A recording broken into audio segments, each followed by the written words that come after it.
Hey everyone, Dr. Tyler here coming to you from Missoula, Montana, my new home.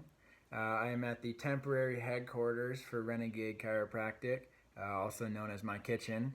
I was asked to speak on here and share more of my story with TNR and being able to start opening my own practice right out of school in a place that I'm not from and I don't know anyone. So, First, I guess tell you a little bit about me. So I just graduated from Logan University, which is in St. Louis, Missouri, last December, so just a few months ago.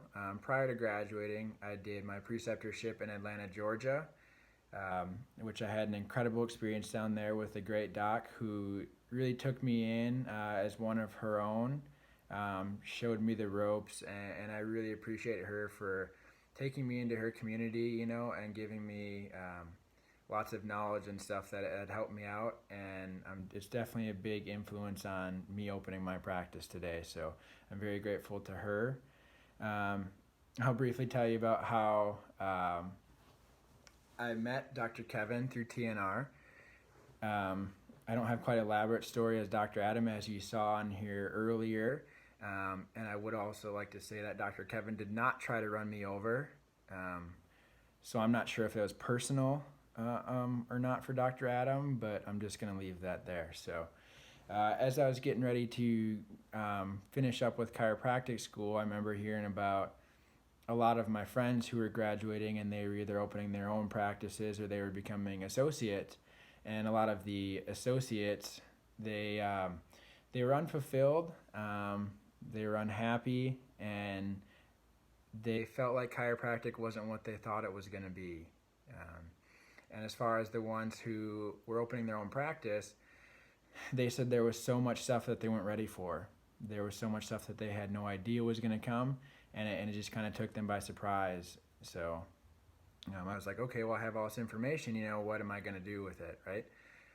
So I heard about chiropractic coaching, and I had a list of chiropractic coaches that I was going to call, to see who was the best fit. And I remember Dr. Kevin Palace was the second one on my list.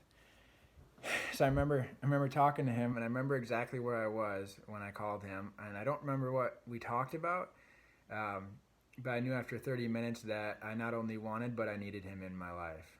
And that he was someone who was going to help me not just be successful in practice, but to have the practice of my dream.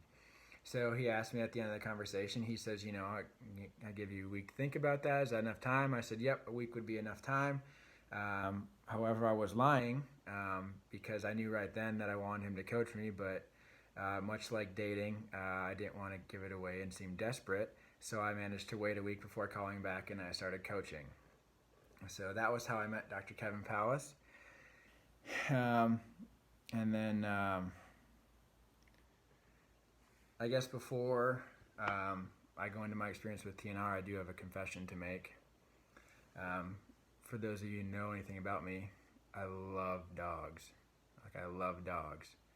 But everyone always says, Tyler, when are you going to get a dog? Where's your dog? What kind are you going to get? And my confession is, I don't know, because the truth is, I already had the greatest dog in the world growing up. I had a beautiful golden retriever named Maggie, and she came into my life when I was around a teenager, and she is the greatest dog I could ever ask for. She really set the blueprint for what I thought a dog could be that was beyond anything I could ever imagine. She set the bar so high that it's really hard for me to find another dog, or another dog to bring in, because she was so great, and it's like, well, Tyler, what made her great? From the time she was a puppy, she loved to train. She loved to do all the different training stuff, whether it was scent training, different kinds of activities. And she wasn't like a typical golden retriever, she was friendly, but she was very much a guardian, very much a protector, super adventurous and bold. It was perfect that we lived on a farm so she could be outside and go on adventure and play with the different animals. And from the time she was little, she just loved to play. She loved to adventure. I remember a couple of times my cousins would come in and they would want to play ball with Maggie, and after a couple hours they'd come in the house and they would just like look kind of frustrated, like, what's up? And it's like their arms would get tired from throwing the ball before they could make Maggie tired. Um, so I remember them coming in with that. And not only did she love to play ball, she was incredibly fast, and she was also a great hunter. She had an incredible nose, incredible just athleticism for a dog, to be able to follow scents and flush pheasants up, which was a pastime for my family. So she was a perfect fit, into our family, and we loved to go pheasant hunting in Minnesota, and we always joked, we always called her the MVP, no matter how old she got, like whenever we needed bird flush, we would always, call in the MVP, send Maggie in, we need her right now. And I remember one time we were pheasant hunting, and a bird was wounded, had been winged, so it would kind of flutter up above the grass, and then it would just sink back down, and guys, are getting their guns ready to try and shoot it, and I remember my dad says, no, don't shoot, and we just sat there and watched, and Maggie found the scent trail and found him, and the bird fluttered up one time, and Maggie came up and just took him right out of the air. It was just like no one had ever seen anything like that before, especially from a dog. It was just so much amazement about how incredible she was, and everyone likes to say that, they have the greatest dog in the world. I'm sure you all do. But I think at the end of the night, when guys would go home, when they would lay their heads on the pillow, that they all secretly wish they had a dog like Maggie, And aside from her hunting and athletic stuff, she was incredibly great with people. She could make connections with just about any. She was always loving. Despite her bad breath, she was always loving to people. My grandma doesn't get around so well in the house anymore, so she hated having dogs in the house. But Maggie was the only dog she would allow in the house. Like, Maggie was so well behaved that she was the one dog who got to come in the house, And on the flip side of that, my nephew, he's about 1.5 years old now. He loves Maggie. Maggie's one of his favorite dogs, and whenever he FaceTimes with my parents, he always asks where his Mamie is. He always loved to see Mamie, and it makes him smile. So she has this incredible gift to be able to connect with people of all ages, and no matter what, whenever you're around her, it's like you feel like a happier, like better version of yourself. So that's my confession, is, Tyler, why don't you have a dog if you're such a dog lover? It's like, I already have a once-in-a-lifetime dog, like I had that experience. But the thing about having a once-in-a-lifetime dog is she needs that container to be who she is. She was very fortunate that she came into our family, and we were very fortunate to have her because she loved to pheasant hunt, loved to play, loved to be outside and be adventurous, which fit perfectly with our family.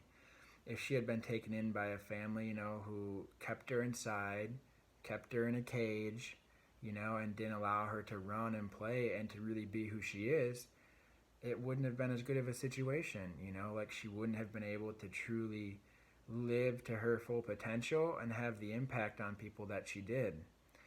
So the important thing with her being in our lives is that it was the right container for her, that she was in the exact place where she could have the greatest impact, and it was so incredible. And I think that's a lot of what happens to chiropractors. I think that's a lot of what happens to all of you out there, whether you're associates or you have your own practices. Well, if you're listening to this, most chances are you're either in TNR or you're probably not in the practice of your dreams, or you feel unfulfilled in some way, which is why you're watching this right now. And really what TNR does is it creates that environment for you to be the best version of yourself. Just like Maggie, who needed that home, right, to allow her to be who she is.